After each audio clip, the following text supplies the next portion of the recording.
भगवान की एक परम भक्त हुई जिनका नाम था शक्कूबाई। शक्कूबाई बड़े ही भक्त परिवार से थी। उनके पिताजी, उनकी माताजी हर समय भगवान की भक्ति में लीन रहते थे। वो ही संस्कार शक्कूबाई में पड़े।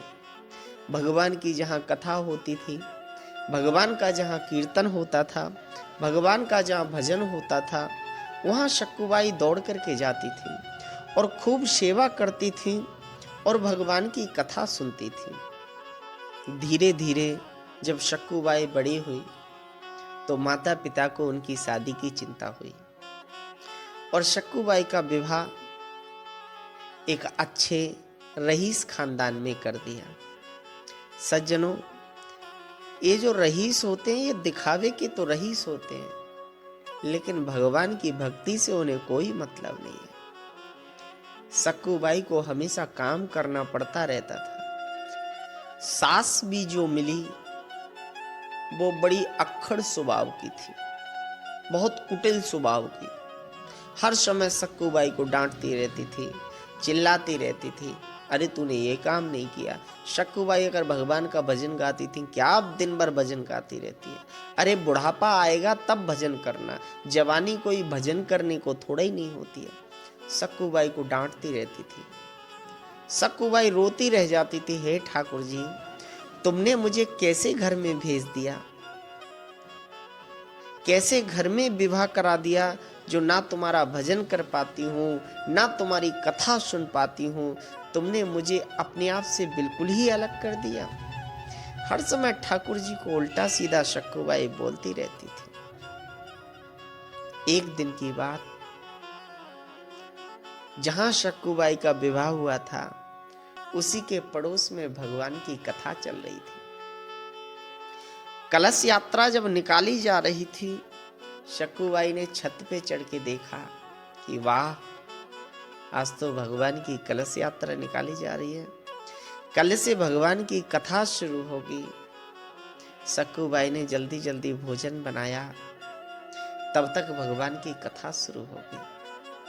अपनी सास के पास में पहुंची, माँ मैं भी कथा सुनाऊं भगवान की?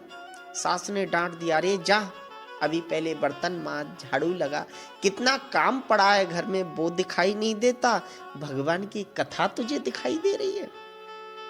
जा पहले जा करके सफाई कर, बर्तन मांज, झाड़ू लगा।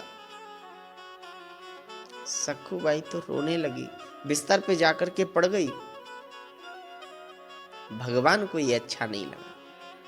सज्जनों, यदि एक बार भगवान को भला बुरा बोल दो तो भगवान सहन कर लेते हैं, लेकिन भगवान के भक्त को अगर कोई बुरा भला बोले तो भगवान को सहन नहीं होती है। भगवान ने शक्कूबाई का सास का रूप बना लिया और सास बन के भगवान आ गए। देखो, शक्कूबाई के पास में पहुंचे, अरे शक्कू, तू मैंने डांट दिया तो तू रो रही है, जा तू कथा सुना भगवान की। शक्कूबाई को तो यकीन नहीं हुआ कि मेरी सास बोल रही है। शक्कूबाई ने कहा, सासू मैया, आप सच बोल रही हैं? कि हाँ मैं सच बोल रही हूँ, जा तू कथा सुना, अभी तो बर्तन मांजने को पड़े। बोले कोई बात नहीं, बाद में मच जाएंगे। झाड़ू लगने को पड़े, बोले कोई बात नहीं, फिर लग जाएगी। आहा, शक्कूबाई तो दौड़ती दौड़ती भगवान की कथा में पहुंच गई। और जब लौट करके शक्कूबाई आई तो उनकी जो असली सास थी वो दरवाजे पर बैठी थी, मुंह फुलाए हुई। और शक्कूबाई जैसे ही अंदर आई, सास ने तो उल्टा सीधा बोलना शुरू कर दिया। डांट की झड़ी लगा दी सास ने, अरे शक्कू, तू कथा सुनने चली गई, मेरे मना करने पर भी कथा सुनने गई। शक्कूबाई ने कहा, माँ आपने ही तो आज्ञा दी थी, मैं आपकी बिना आज्ञा के कहीं जा सकती हूँ क्या? अब तो सास ने बहुत डांट लगाई, बर्तन मांजने को पड़े हैं, जा बर्तन मांज। जाकर के देखा तो बर्तन तो मजे हुए रखे थे। शक्कूबाई बोली, माँ बर्तन तो मजे पड़े हैं। सास ने आकर के देखा, अरे अभी तो मैंने देखा तो बर्तन ऐसे ही झूठे पड़े हुए थे, कौन मांज गया, अभी झाड़ू भी नहीं लगाई है। सक्कूबाई ने जाकर के देखा, माँ झाड़ू भी लग गई।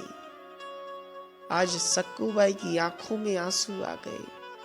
अरे ठाकुर जी, आप ही मेरी सास के रूप में आ गए और मेरा जितना काम था वो आप करके चले गए।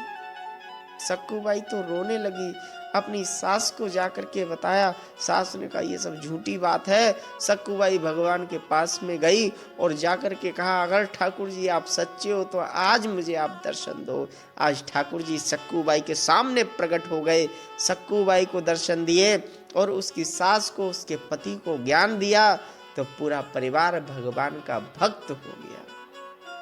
मेरा कहने का मतलब यह है मेरे भाई बहन, आप भगवान की तरफ आगे बढ़कर तो देखो। भगवान कहते हैं तू एक कदम चल करके देख, मैं 1000 कदम चल करके ना आ जाऊं तो कहना। अरे तू मेरे आगे बढ़कर तो देख, तू सर तो झुका करके देख।